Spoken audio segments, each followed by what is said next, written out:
Hello, everybody.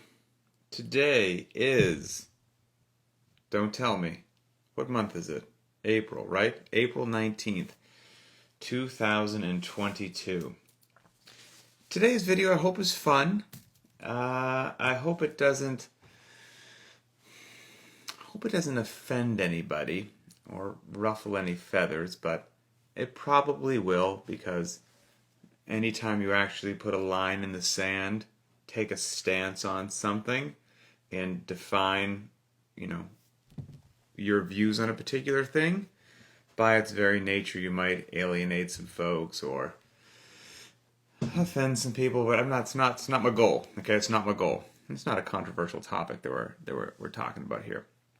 So we're going to talk about Murph, the classic CrossFit hero workout that comes up every year, traditionally on Memorial Day, for a fallen Navy SEAL, and it's a heck of a workout, probably one of the most widely known workouts. If you're unfamiliar with Murph, it is, for time, a 1 mile run, 100 pull-ups, 200 push-ups, 300 air squats, and then another 1 mile run.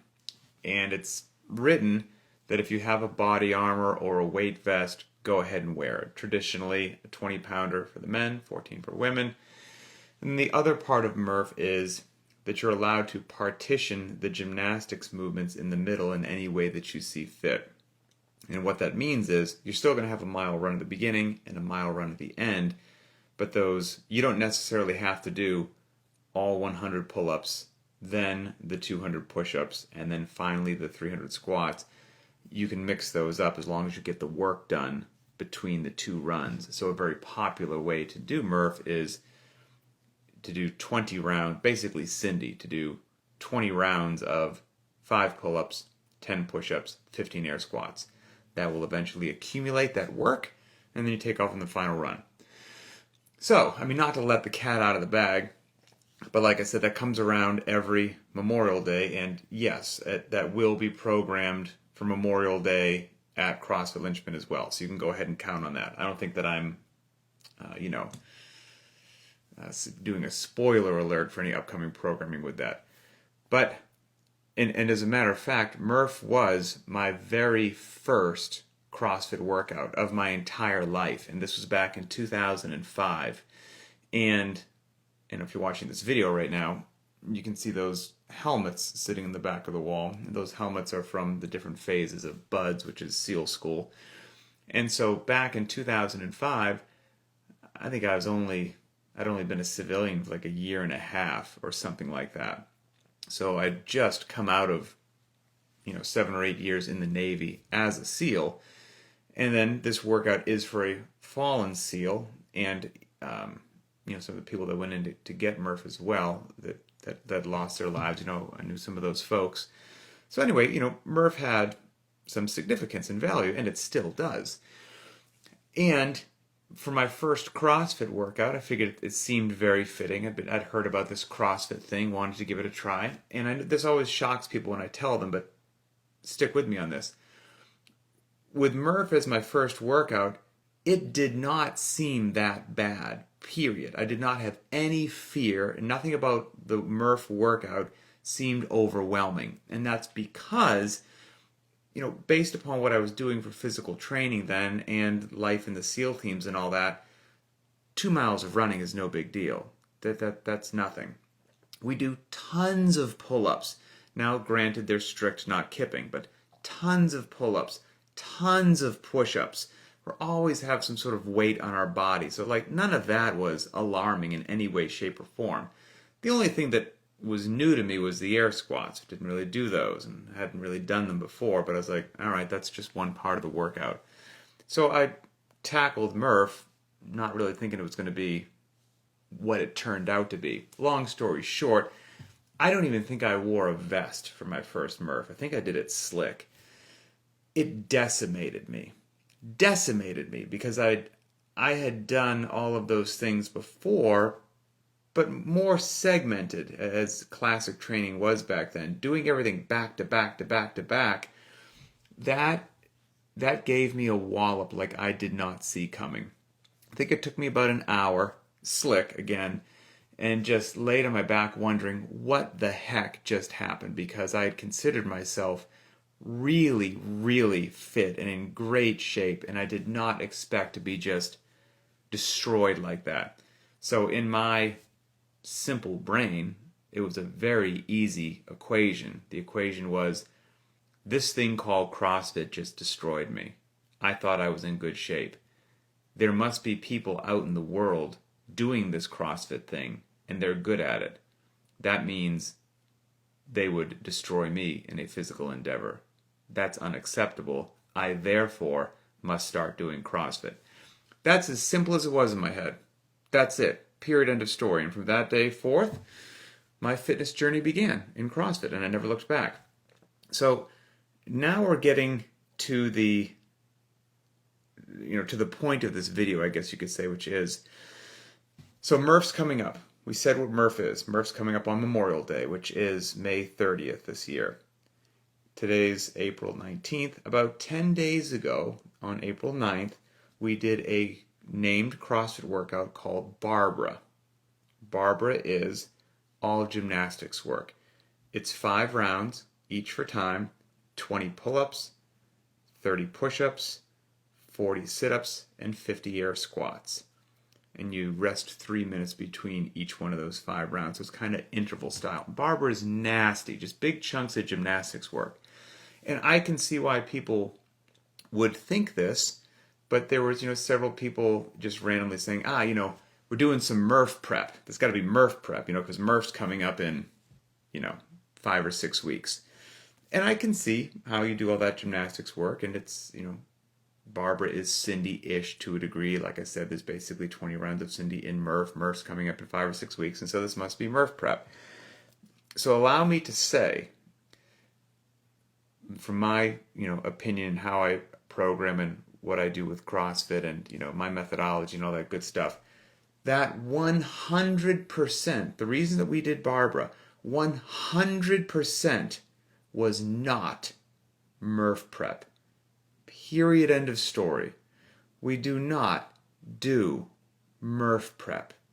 And here is my hard stance that, I'm going to draw my line in the sand, and it may or may not, people may be like it or not like it. Murph prep should never be necessary. Should never be necessary.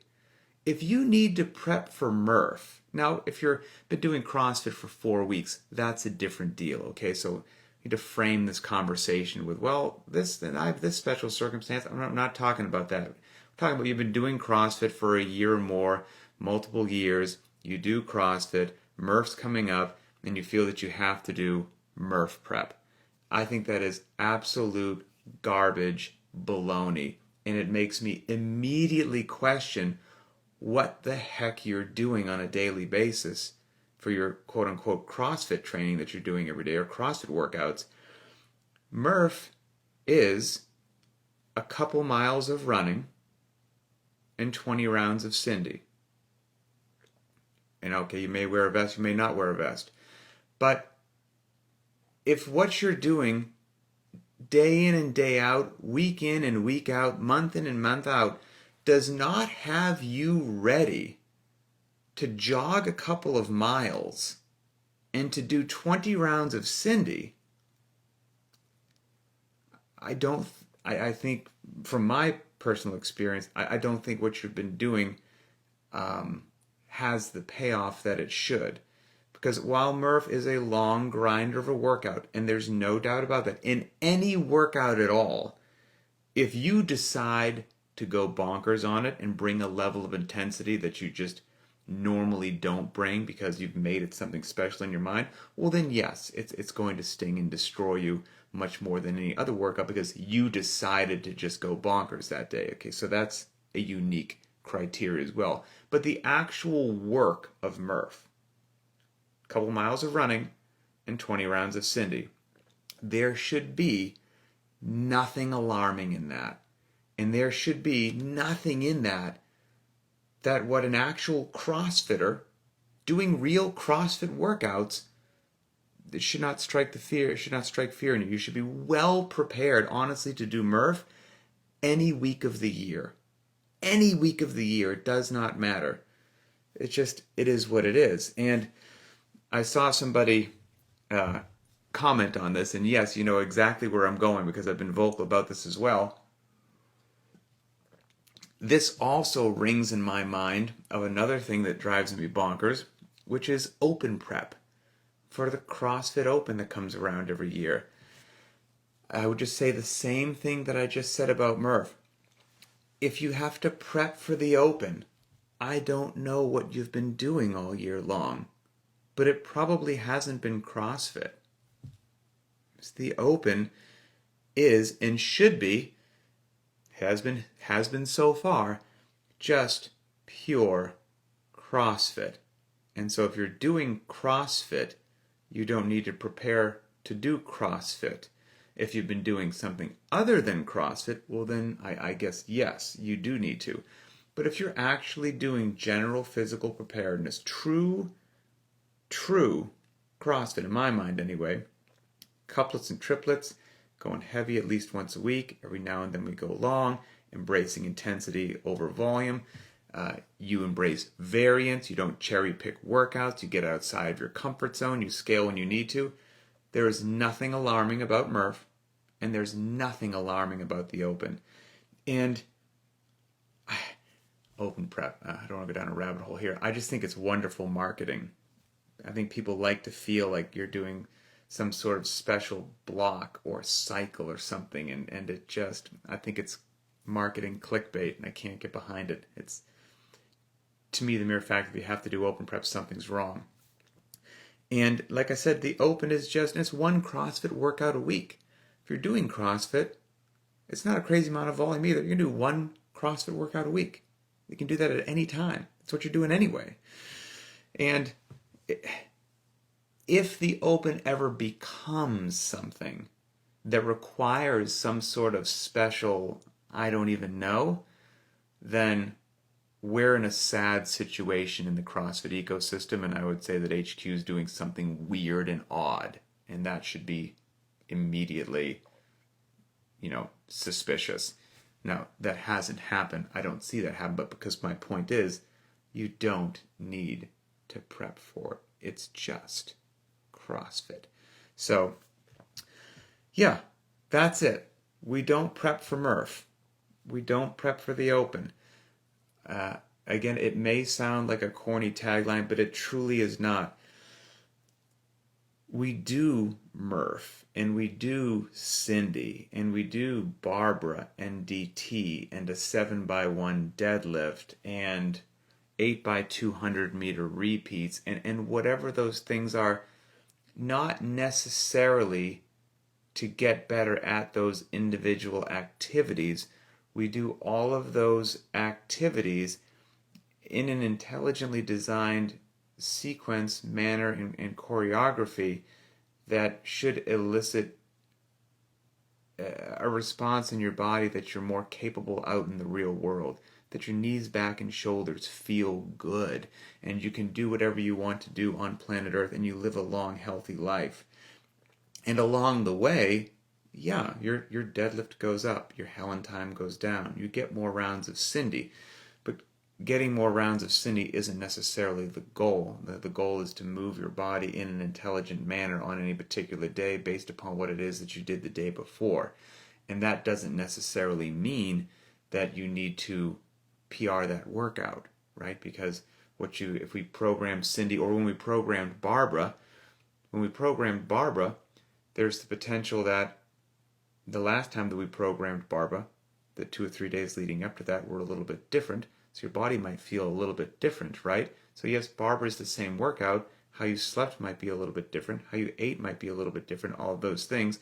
So whether you PR Barbara or not, that's not the important thing. The important thing was that doing Barbara made sense based upon what we did the day before, where we are in the programming, and where we're going. And it's the same thing with Murph, the same thing with Fran, the same thing with any of that stuff. So, yeah, when PRs happen, great.